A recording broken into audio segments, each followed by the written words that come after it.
Hello guys, how are you? Welcome back to my YouTube channel. Yay!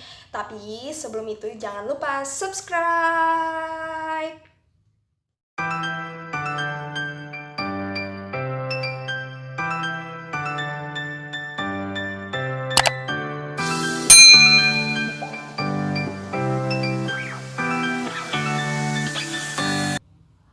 Iya, jadi di sini aku bakalan sharing tentang self quarantine aku selama di rumah itu kayak gimana. Nah, nanti aku juga bakalan tampilin video tentang self quarantine dari teman-teman aku gitu. Jadi mereka bakalan ngejawab pertanyaan yang udah aku buat untuk mereka, dan mereka menjawabnya melalui video nanti yang akan aku tampilkan. Sedikit cerita tentang self quarantine aku selama di rumah kayak gimana.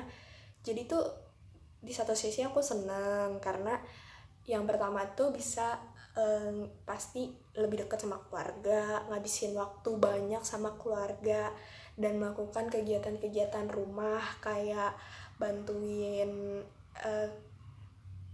bersihin rumah, terus bantuin masak, beres-beres lah pokoknya semuanya. Dan itu ya sebagai perempuan ya jadi hal yang positif juga gitu untuk aku juga ke depannya kayak gimana kan. Nah, tapi di sisi lain sedih, bosen, yang harusnya kita sekarang tuh udah mulai melakukan kegiatan perkuliahan gitu. Kayak hari-hari gini masih ada di kampus, sekarang udah nggak ke kampus lagi karena kita harus belajar online di rumah. Nah, terus udah gitu ya cukup bosen lah melakukan kegiatan yang rutinitasnya ya begitu aja di rumah, mulai dari bangun tidur,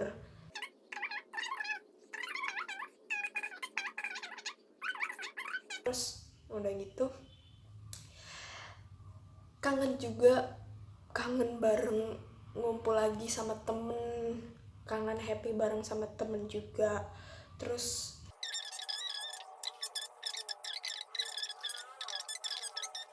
ini aku lagi menjalani perkuliahan daring juga kan, yang dimana ada enak nggak enaknya. Ya enaknya kita bisa di rumah, bisa nyantai, kuliah online bisa sambil rebahan, sambil makan, sambil minum. Terus udah gitu ya nggak enaknya tuh kayak kuliah online tuh komunikasinya terbatas. Kenapa? Karena sinyal. Banyak teman-teman yang bermasalah dengan sinyal internet. Kasian juga sih kan mereka ya, yang dikasih dosen juga ke kita nggak langsung nyangkut gitu kan.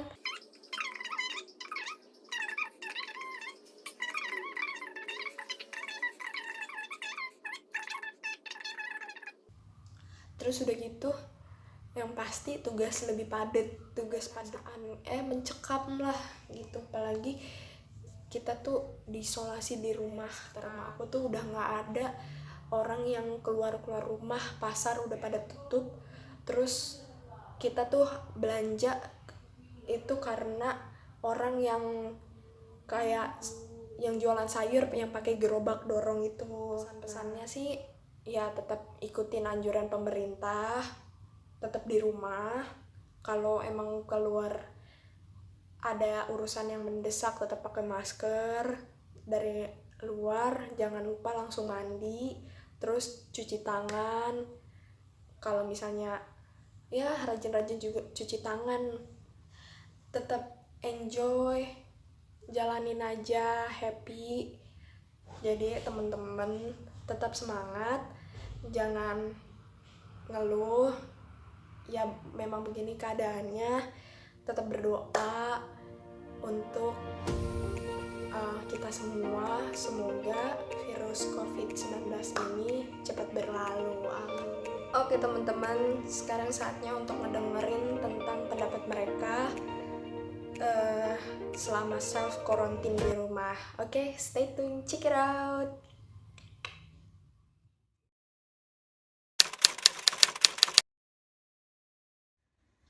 Jadi apa yang dirasakan saat karantin ini sebenarnya ada 3 perasaan sih yang dirasa. Ada perasaan sedih, senang, sama jenuh. Sedihnya itu karena mungkin saya itu tipe orang yang pengennya main keluar gitu kali ya, sedih aja gitu, nggak bisa kemana-mana, terus nggak bisa nongkrong, nggak bisa ngobrol, main sama temen, entah itu di kampus. Yang biasanya kan kita suka main di kampus gitu kan. Nah sedih aja gitu, sekarang udah jarang ketemu temen-temen. Dan senangnya jadi lebih deket sama keluarga, jadi sering ngabisin waktu sama keluarga, kayak masak-masak bareng sama mama, terus nonton film bareng sama adik. Dia kayak bener-bener ngabisin waktu sama keluarga gitu. Senang jadi lebih deket, jadi lebih banyak waktu sama mereka. Biasanya saya rasakan yaitu jenuh dan bosan karena nggak bisa kemana-mana, benar-benar harus di rumah. Tapi ada senangnya juga, kan di rumahnya juga sama keluarga. Sebenarnya sama sih kayak warga Indonesia lainnya, sama-sama tersiksa juga dengan kondisi yang kayak gini, dimana harus di rumah aja seharian, gak bisa kesana kemari, gak bisa ketemu dengan teman-teman atau keluarga lainnya yang berjauhan, terus juga gak bisa melakukan aktivitas seperti biasanya, terus banyak mengalami ketakutan sih, terlebih takut kalau terkena virus itu. Perasaan saya selama masa karantina ini ya nano-nano, campur aduk deh pokoknya. Yang dirasain saat ini ya pastinya bosan banget lah, seperti kebanyakan orang-orang gak bisa kemana-mana, aktivitas pun terbatas, ya hanya bisa melakukan kegiatan di rumah.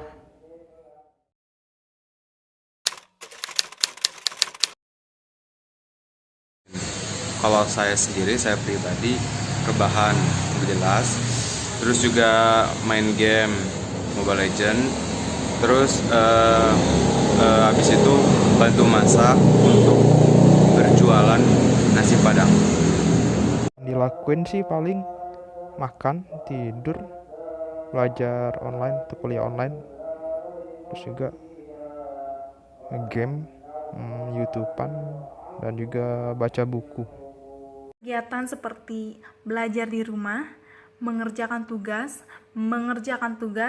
berjemur, rebahan, menonton televisi, membaca buku, masak-masak, melakukan pekerjaan rumah. Berolahraga, mengerjakan pekerjaan rumah, membantu orang tua, lalu kuliah online, dan mengerjakan tugas kuliah di rumah. Sebenarnya yang dilakukan itu aja sih, sama kayak kalau lagi liburan aja, aktivitasnya kayak tidur udah pasti sih itu, terus makan, terus masak, nyoba-nyoba bikin kue dan lain-lainnya, terus nonton film seharian, terus ngerjain tugas. Bedanya sih kalau bedanya sama liburan, jadinya sekarang ada tugas banyak, kuliah online, terus ya gitu. Iya, sebenarnya banyak sih hal yang bisa kita lakuin selama masa karantina. Kayak contohnya aku pribadi gunain masa karantina ini untuk bantu orang tua, terus sekalian belajar masak, terus baca webtoon, fit callan bareng ponakan atau bareng temen. Nah, terus sisanya buat kuliah online, ngerjain tugas gitu.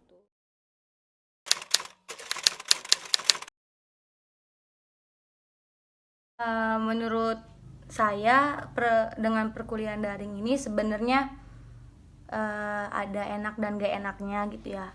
Ya enaknya itu pertama emang mempermudah kita gitu buat belajar dimanapun aja, kapanpun aja gitu kan. Dan gak enaknya itu ya masalah di koneksi internet sih paling, sama kayak kuota gitu tuh jadi lebih cepet boros karena kita kan ngegunain aplikasi kayak Zoom, kayak Google Meet kayak gitu kan, dan itu lumayan sih nyedot kuotanya. Kuliah daring sebenarnya lumayan sih, tapi kayak kurang efektif karena ada banyak jadwal mata kuliah yang berantakan tidak sesuai dengan seharusnya. Dan yang paling masalah yaitu pada error dan juga sinyal. Sebenarnya banyak plusnya ya, tentu banyak plusnya itu berkaitan dengan kita jadi lebih mampu mengenal teknologi kali ya. Itu nilai plus banget sih, karena kan kita ini nggak bisa lepas dari teknologi di zaman sekarang ini kan. Cuma gue pribadi merasa Untirta belum begitu siap dengan perkuliahan daring ini, karena kayak contohnya website Sepada yang dibikin itu suka banget error dan down servernya. Perkuliahan daring adalah cara yang paling baik untuk kuliah di masa pandemi COVID saat ini, karena tidak bertatap muka dan dapat memutus atau mencegah penyebaran virus corona.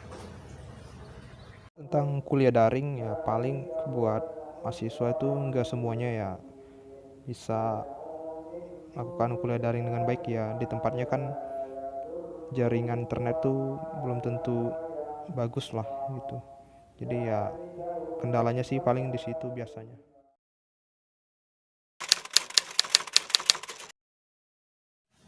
Perkuliahan daring memiliki dampak positif, yaitu mahasiswa lebih fleksibel dalam mengerjakan tugas dan mengikuti kuliah online. Dampak negatifnya adalah mahasiswa juga banyak yang tertinggal dalam pelajaran mengikuti kuliah daring ini karena terkendala oleh sinyal.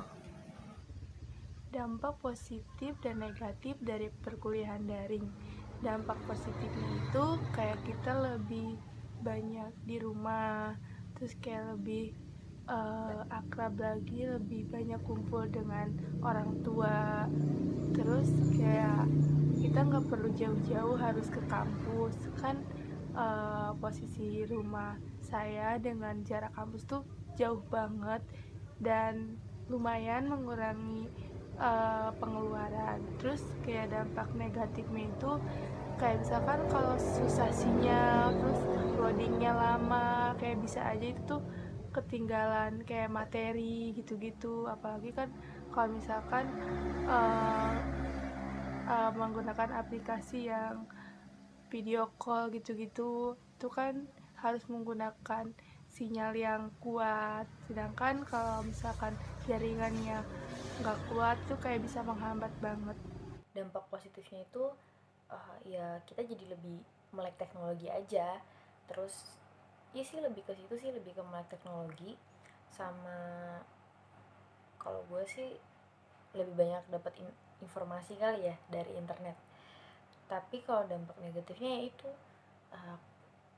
terlambat sedikit ya, nilai bikin kita ketar-ketir gitu, karena beberapa dosen yang nggak bisa menerima keterlambatan seperti itu apapun alasannya gitu.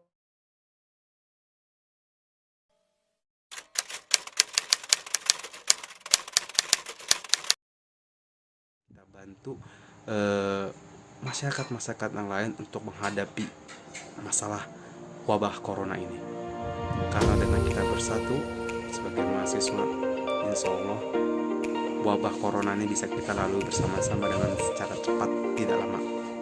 Amin. Terima kasih.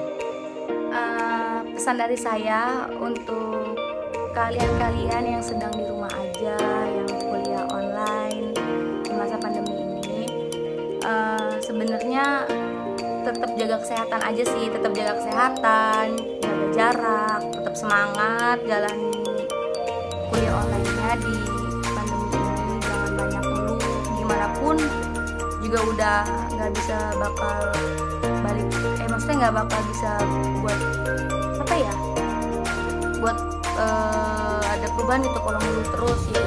Pesan positifnya itu tetap semangat, jangan lupa dipersiapkan kalau misalnya sebelum mau daring, remedi dulu menggunakan alarm. Terus habis itu jaga kesehatan kita ambil hikmahnya dari semua ini, semoga cepat berlalu. Amin. Nah, ini penting banget nih buat teman-teman yang biasanya kangen sama keluarga di rumah saat lagi kuliah. Ini kesempatan emas untuk kalian berada di tengah-tengah keluarga. Dan ini juga kesempatan emas untuk mengasah potensi kalian. Walaupun di rumah aja, tapi jangan lupa jaga kesehatan ya. Hitung-hitung, ya sabarlah di rumah.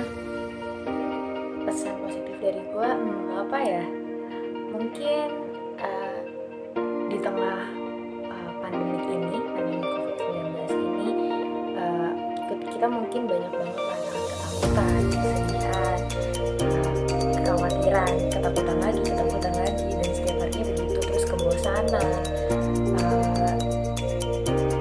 keresahan gitu. Cuma mungkin kita bisa ambil sisi positifnya, seperti kita juga bisa lebih dekat dengan keluarga, lebih bisa menjaga kebersihan, lebih bisa belajar untuk menghargai waktu-waktu yang ada. Karena mungkin selama ini kita suka menggunakan waktu, kita suka bodo amat dengan kebersihan, kayak apalagi kalau misalnya lagi libur kayak bisa mandi cuma sehari sekali, tapi sekarang karena pandemi kayak gini kita jadi kayak aduh pengen mandi, aduh harus bersih. Jadi ya mungkin ada hal-hal yang bisa disyukuri dari pandemi kayak gini. Kita juga jadinya bisa belajar teknologi karena semua serba dari teknologi sekarang, karena yang tatap muka sama orang juga takut harus pakai masker. Jadi ya pesannya mungkin belajar untuk mensyukuri di segala situasi yang ada dan tetap jaga kebersihan. Sekalipun nantinya wabah ini sudah selesai, ya kita harus tetap bisa menjaga kebersihan sih, karena ternyata kebersihan itu sepenting itu gitu tuh. Kebersihan itu benar-benar menyelamatkan nyawa, bukan nyawa kita aja tapi nyawa orang-orang di sekitar kita, nyawa orang-orang terkasih kita, kayak gitu sih. Dan mungkin belajar untuk gak egois lagi sebagai manusia, ya bisa lebih peduli terhadap sesama sekitar kita gitu sih. Terus ya semoga teman-teman semua bisa tetap stay at home, bisa jaga jarak supaya selain supaya kita terlindungi, orang-orang sekitar kita juga terlindungi, dan jadinya wabah ini tidak semakin menyebar, tidak semakin meluas, terus